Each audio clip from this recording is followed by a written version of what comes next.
We had been married for 6 months. I was 20 years old.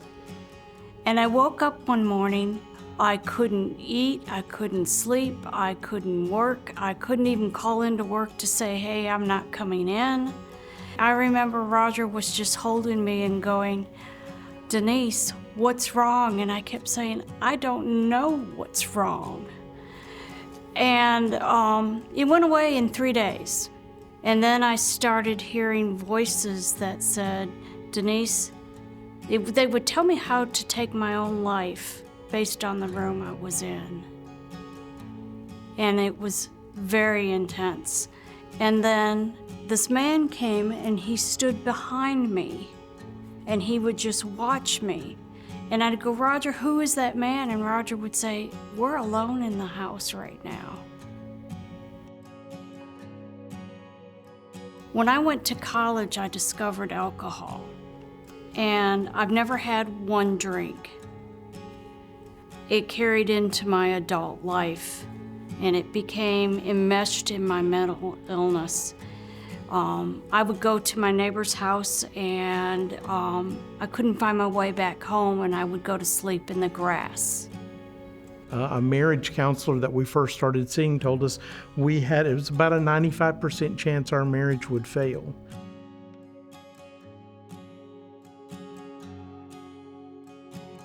I went back to the doctor and I said, hey, I need help. I'm having these seizures and I think it's because my meds are off or I'm taking them wrong. Can you help me? And he said, sure. And I had gathered all of them up into 2 bags and I dropped them on the desk. I was taking 26 different kinds of medicines. And he looked at me and he said, Denise, you need to go to treatment. And I said, no, I don't. And he made me really mad because I tried to leave and he would not give me my pills back. So I got in the car, I rode home, I was so mad, and guess who was waiting on me? And people at this point usually say it's the police. It wasn't, it was worse, it was him. And he stuffed me into the car with the bag that he packed. I barely had matching socks, and I went to treatment. And those doors, I remember when they closed behind and him on one side and me on the other, they went clang. I had so many questions, and finally somebody said to me, hey, there's this group you may want to check out. They're called NAMI. So I found the support group first, but it wasn't very long before people in the support group were telling me about all the information I could learn from the family-to-family class. And so immediately signed up for that, and taking that class changed my life. So we left me off in treatment, and I was a total mean person. I was so angry. And I stayed for the full 28 days, and I've been sober ever since, and that's been 28 years. But I was still highly mentally ill. They tried all sorts of kinds of medications and treatments. I went through therapy, and I finally got a doctor that was really working with me. And we found the right medication, and I did ECT, electroconvulsive therapy. And I woke up after that 8th treatment, and I was back. The old Denise was back.